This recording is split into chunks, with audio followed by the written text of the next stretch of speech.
지난주 원세훈 국정원장이 특수활동비를 개인적으로 유용한 정황이 추가로 드러났습니다.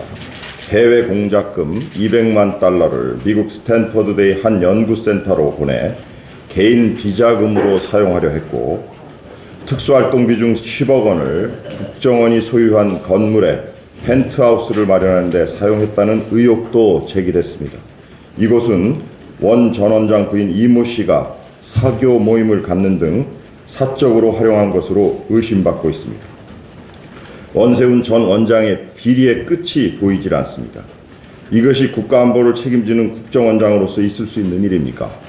대한민국의 안보를 지키기 위해 비밀스럽게 사용해달라고 영수증 처리 없이 사용하도록 한 특수활동비를 눈먼 돈처럼 나눠먹고 개인적으로 빼돌리고 사적으로 유용했습니다. 이것은 국민에 대한 배신이며 엄중한 국가의 안보 상황을 교묘하게 악용한 중대 범죄입니다. 이해할 수 없는 점은 원세훈 전 원장의 특활비 유용 의혹이 이미 박근혜 정부 최동욱 검찰총장 시절 국정원 댓글 수사 때 이미 불거진 내용이라는 점입니다. 박근혜 정부는 원세훈 원장의 개인 비리를 덮어주는 대신에 국정원 댓글 사건 역시 온갖 방해로 면죄부를 주었습니다. 국정원의 조직적 범죄뿐 아니라 국정원장의 개인적 비리까지 덮어가며 박근혜 정부가 얻고자 한 것은 바로 국정원을 정치에 이용하기 위함이었다는 것이 하나씩 밝혀지고 있는 것입니다.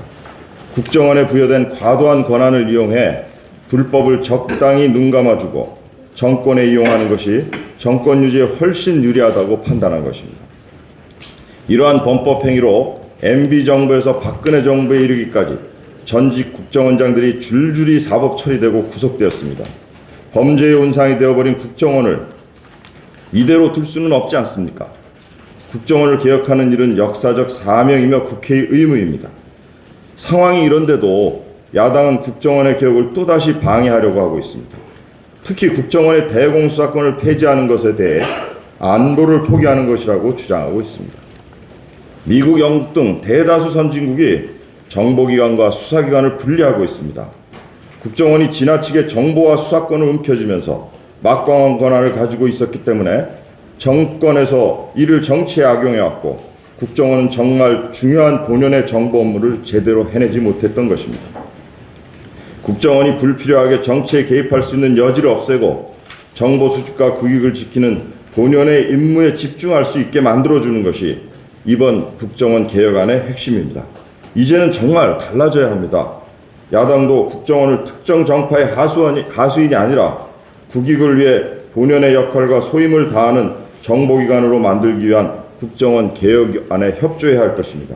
이것이 추운 겨울 촛불을 들었던 국민의 명령이자 시대적 사명을 다하는 길임을 명심해야 할 것입니다.